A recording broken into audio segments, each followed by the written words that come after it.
जो चीन ने शुरू किया है वो अब भारत ही खत्म करेगा। ये तो आप जानते हैं कि चीन ने दुनिया को कोरोना जैसा घातक वायरस दिया है और दुनिया भी इसे अच्छी तरह जानती है। और वहीं चीन और भारत का तालमेल कैसा है आप सभी जानते हैं। भारत चीन दोनों ही देश एक मौका नहीं चूकते हैं एक दूसरे को सबक सिखाने का, और ये नया नहीं है, ऐसा ही बरसों से चला आ रहा है। पर चीन की चालबाजियां ऐसी होती हैं कि भारत चाहकर भी चीन पर भरोसा नहीं कर सकता है, और ऐसे मौके भी कम देखे गए हैं जब चीन भारत का पक्ष लेता हुआ दिखाई दे रहा हो। और ऐसा तभी होता है जब चीन के गले में तलवार लटक रही हो और चीन ये जानता है कि जो गंध चीन ने मचाई है उसका इलाज सिर्फ भारत ही है। तभी दुनिया में चल रही वैक्सीन डिप्लोमेसी में दखल देते हुए चीन ने कहा है कि वो व्यापार संबंधी बौद्धिक संपदा कानून में ढील देने के भारत और दक्षिण अफ्रीका के प्रस्ताव का समर्थन करेगा।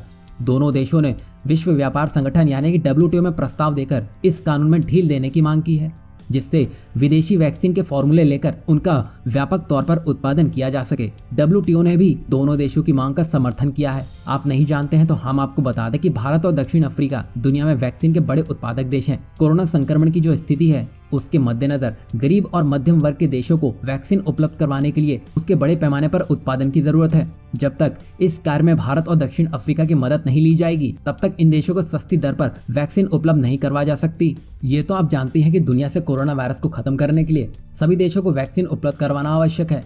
इस वास्तविकता को समझते हुए हाल ही में हुई विश्व व्यापार संगठन के सदस्य देशों के राजदूतों की बैठक में बौद्धिक संपदा कानून में ढील देने पर भी फिर से विचार किया गया है।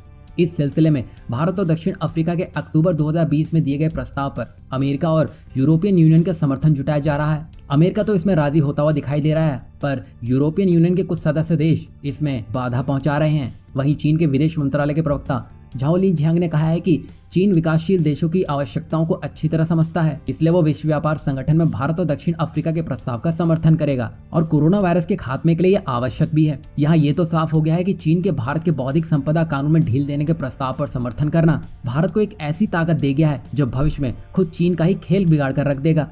क्योंकि अगर भारत वैक्सीन के मामले में दुनिया के उन देशों तक पहुंच जाता है जहां अमीर देश नहीं पहुंच सकते, तो आप समझ सकते हैं इससे भारत के दायरे में बड़ा विस्तार होगा जो भारत को विश्व गुरु बनने की सीढ़ी तक पहुंचाएगा।